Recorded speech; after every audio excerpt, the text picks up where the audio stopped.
नमस्कार साथियों। आज हम अध्ययन करेंगे पूंजी बजटिंग, कैपिटल बजटिंग। पूंजी व्यवसाय की जीवन रेखा होती है। व्यवसाय छोटा हो अथवा बड़ा, पर्याप्त पूंजी के अभाव में पर्याप्त पूंजी का संचालन ठीक प्रकार से नहीं किया जा सकता। दूसरी तरफ किसी भी व्यवसाय के वित्तीय साधन सदैव सीमित होते हैं, अतः उसे अपने सीमित साधनों का विवेकपूर्ण उपयोग करना होता है। वित्तीय साधनों के उपयोग के निर्णय दो प्रकार के हो सकते हैं, एक अल्पकालीन निर्णय और दूसरा दीर्घकालीन निर्णय। अल्पकालीन तथा दीर्घकालीन निर्णय कार्यशील पूंजी के संबंध में किए जाते हैं, जबकि दीर्घकालीन निर्णय स्थायी संपत्तियों में विनियोग करने के लिए किए जाते हैं। स्थायी संपत्तियों में विनियोग करने संबंधी विनियोग निर्णय अथवा पूंजी बजटन कहलाते हैं। पूंजी बजटन में दो शब्द है, पूंजी प्लस बजटिंग। इसमें दो शब्द है,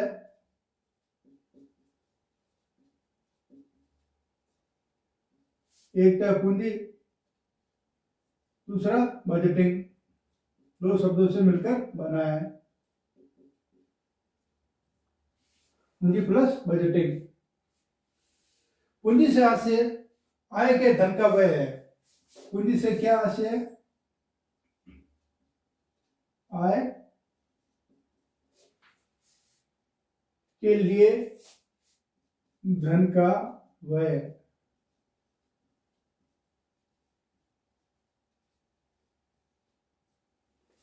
पूंजी से आशय क्या है? आय के लिए धन का व्यय। यह पूंजी का अर्थ स्थायी संपत्तियों में विनियोग से है, जिसे पूंजीगत व्यय भी कहते हैं। यहाँ पूंजी का अर्थ स्थायी संपत्तियों में, पूंजी का अर्थ स्थायी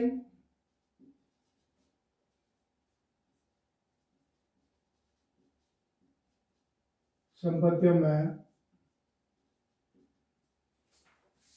स्थायी संपत्तियों में विनियोग से है,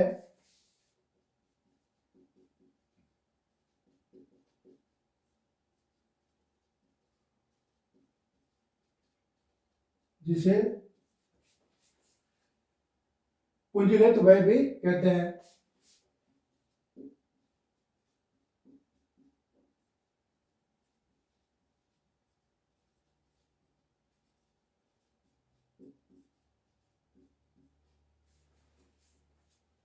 पूंजीगत व्यय अथवा स्थायी संपत्तियों के अधीन वह एक बार किया जाता है।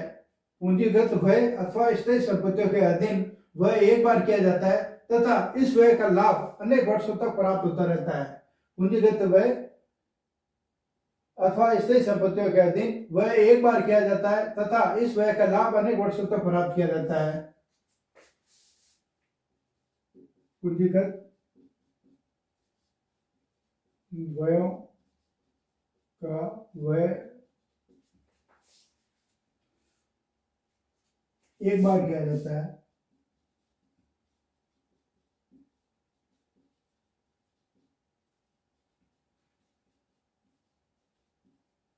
एक बार किया जाता है तथा इस व्यय का लाभ अनेक वर्षों तक प्राप्त होता है, तथा इस व्यय का लाभ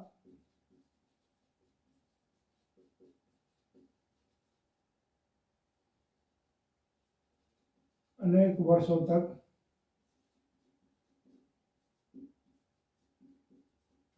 प्राप्त होता है।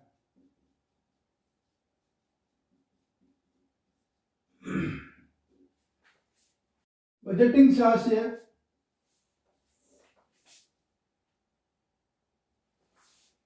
बजटिंग से आशय वास्तविक व्यय करने से पूर्व, वास्तविक व्यय करने से पूर्व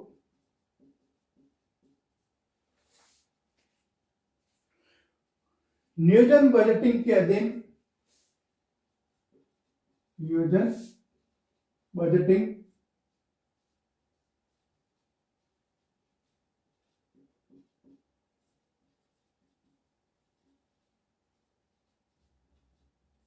नियोजन बजटन के अधीन वैकल्पिक योजनाओं का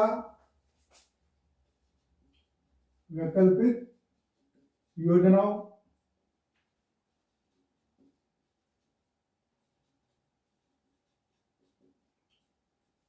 वैकल्पिक योजनाओं का विश्लेषण तथा सर्वश्रेष्ठ विकल्प का चयन आता है। वैकल्पिक योजना का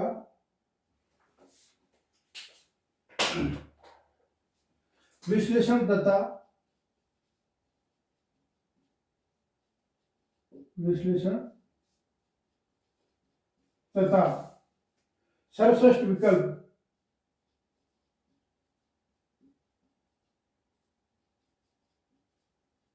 सर्वश्रेष्ठ विकल्प का चयन आता है।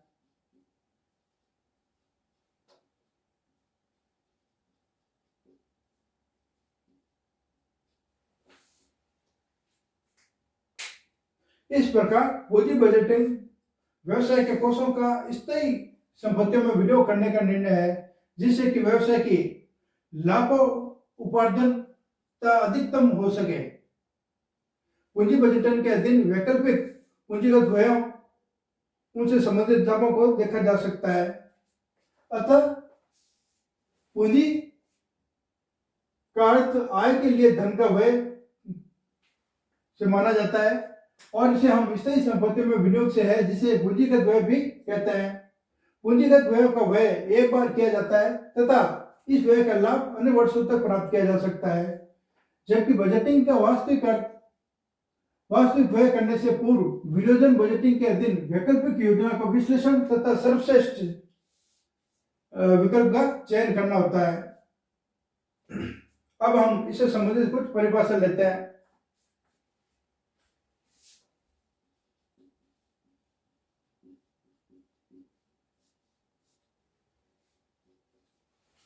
पहली परिभाषा लेते हैं हम जेम्स सी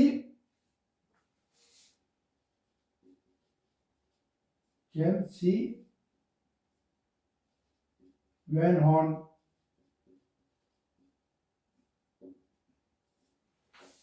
के अनुसार जेम्स सी वैन हॉर्न के अनुसार पूंजी बजटिंग में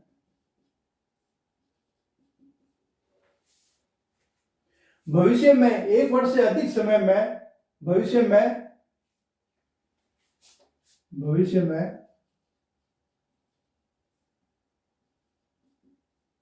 एक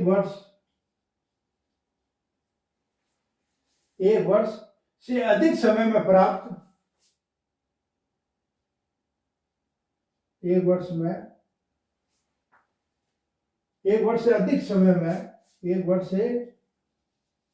एक वर्ष से अधिक समय में प्राप्य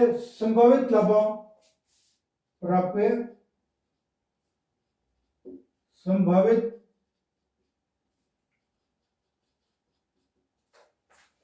लाभों के लिए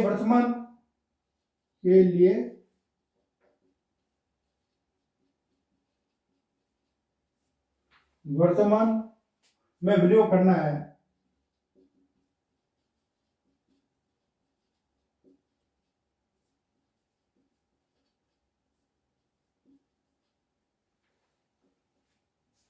सेकंड परिभाषा लेते हैं हम पिटमैन के अनुसार।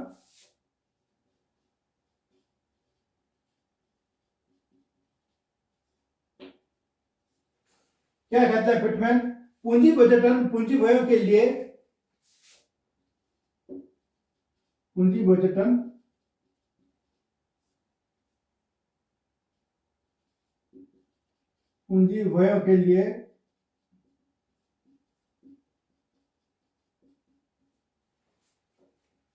विभिन्न विकल्पों के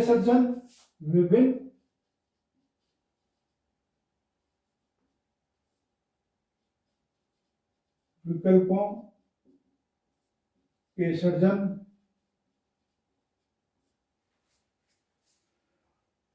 मूल्यांकन, चयन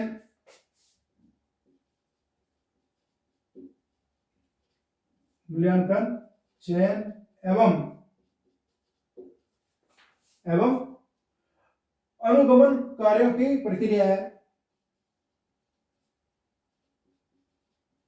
अनुगमन कार्यों की प्रक्रिया है।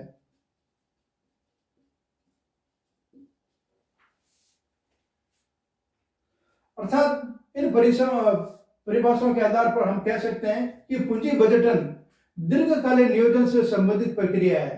पूंजी बजटन किससे संबंधित है? दीर्घकालीन नियोजन से संबंधित प्रक्रिया है, जिसके अंतर्गत संसाधनों का सर्वश्रेष्ठ उपयोग सुनिश्चित करके फर्म के लाभ को अधिकतम करने का प्रयास किया जाता है। फर्म के लाभ को क्या किया जाता है? अधिकतम करने का प्रयास किया जाता है एवं भविष्य के लाभ बढ़ाने की संभावना को तलाशा जाता है। अब हम कैपिटल बजटिंग की कुछ विशेषताओं पर नजर डालते हैं।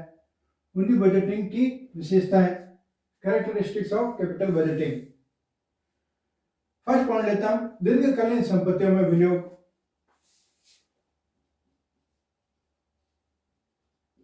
दीर्घकालीन संपत्तियों में विनियोग।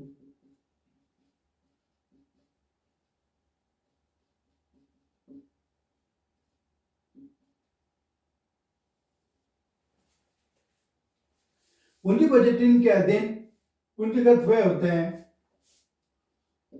पूंजी बजटिंग के अंतर्गत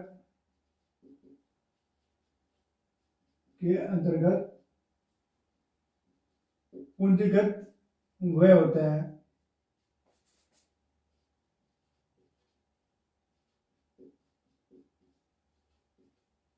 पूंजीगत व्यय होते हैं जो कि दीर्घकालीन संपत्तियों पर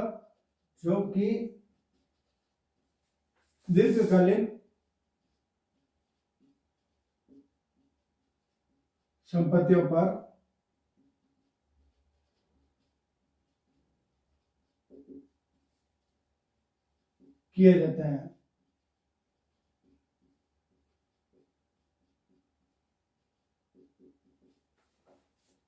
अल्पकालीन संपत्तियों पर पूंजीगत व्यय नहीं किए जाते हैं। सेकंड पॉइंट, भारी विनियोग, हैवी इन्वेस्टमेंट, भावी विनियोग।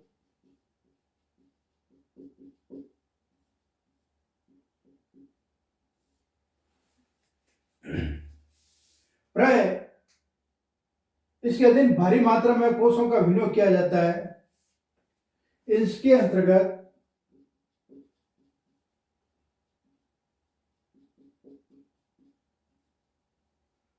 अधिक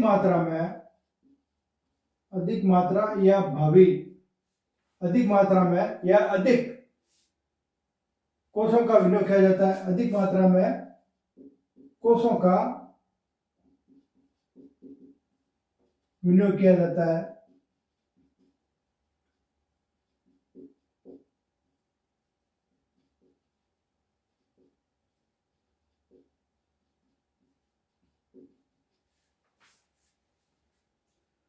जो कि लाखों करोड़ों रुपए में हो सकता है। इसके अलावा व्यवसाय में दीर्घकालीन कर्ज भी लेना पड़ सकता है। इसके लिए व्यवसाय में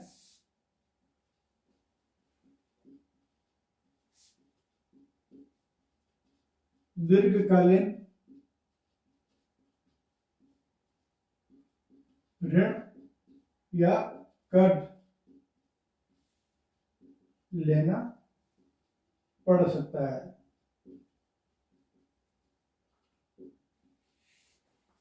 क्योंकि विनियोग जब किया जाता है तो अक्सर ऋण की आवश्यकता होती है। ऋण के बिना व्यवसाय में कार्य बड़ा मुश्किल से होता है। थर्ड पॉइंट लेते हैं अपन, अपरिवर्तनीय।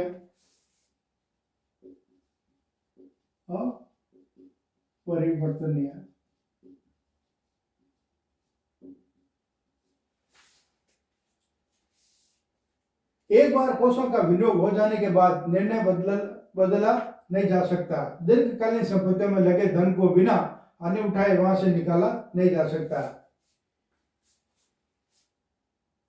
एक बार विनियोग करने पर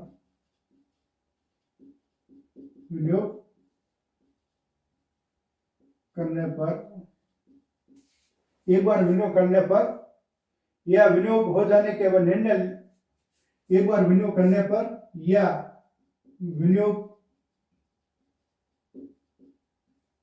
निर्णय हो जाने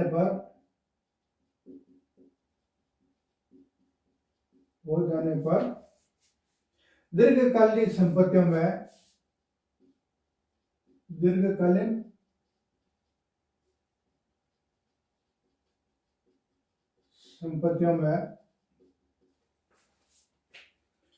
लगे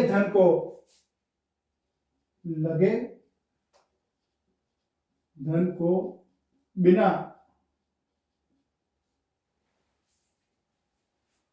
हानि उठाए वहां से नहीं निकाला जा सकता। बिना हानि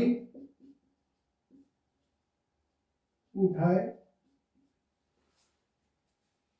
वहां से नहीं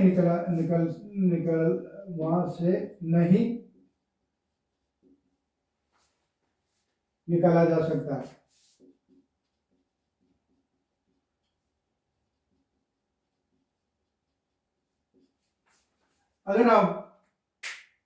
अगर अपन विनियोग करते हैं या विनियोग करने का निर्णय हो जाने पर दीर्घकालीन संपत्तियों में लगे धन को बिना हानि उठाए वहां से नहीं निकाला जा सकता। 4 पॉइंट दीर्घकाल तक लाभ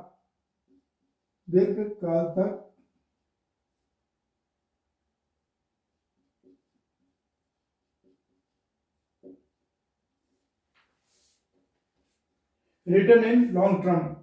पूंजीगत व्ययों का लाभ व्यवसाय को काफी समय तक मिलता रहता है। पूंजीगत व्ययों पर लाभ व्यवसाय को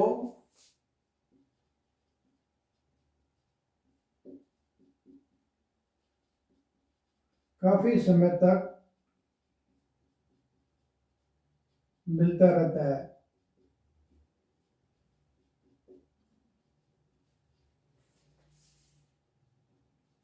नेक्स्ट पॉइंट, पूंजी बजटन का महत्व एवं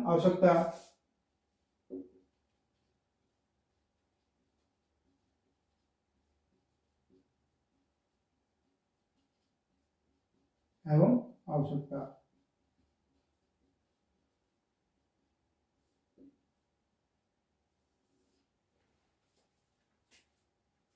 पूंजीगत व्ययों के निर्णय लेना अपेक्षाकृत कठिन होता है।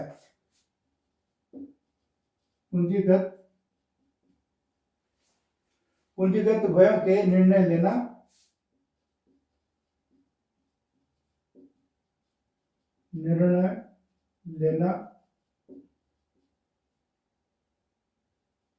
अपेक्षाकृत कठिन होता है।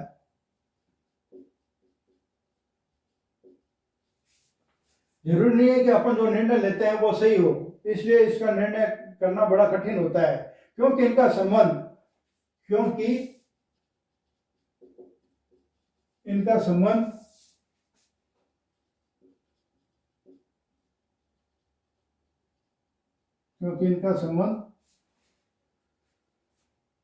दीर्घकालीन भविष्य से होता है। क्योंकि इसका संबंध किससे होता है? दीर्घकालीन भविष्य से संबंधित होता है।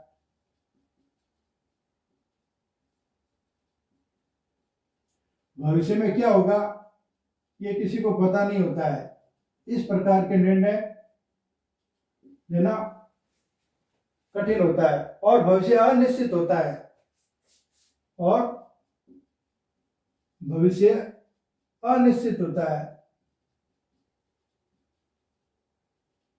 क्या होगा ये अभी तक पता नहीं होता है। इसी कारण पूंजीगत फंडों के लिए अत्यधिक जोखिम से होता है। अतः यह जोखिम पूर्ण होता है।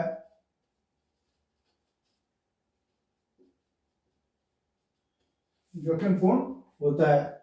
जनता लाभ उपार्जनता क्षमता प्रभावित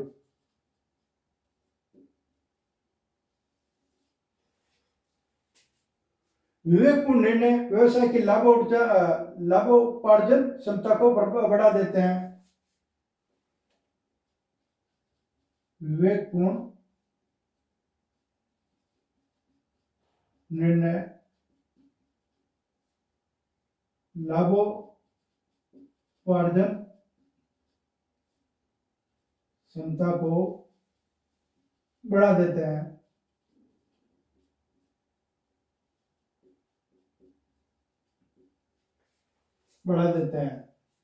जबकि जल्दबाजी में किए गए अविवेकपूर्ण पूंजीगत व्यय निर्णय व्यवसाय की लाभोपार्जन क्षमता को कम कर देते हैं। जबकि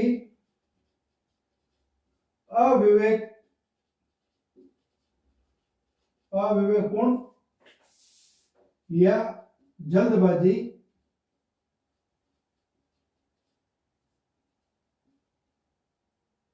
में लिए गए निर्णय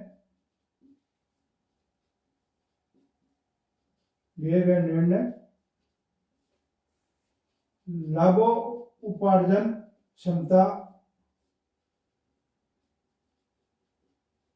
को कम कर देते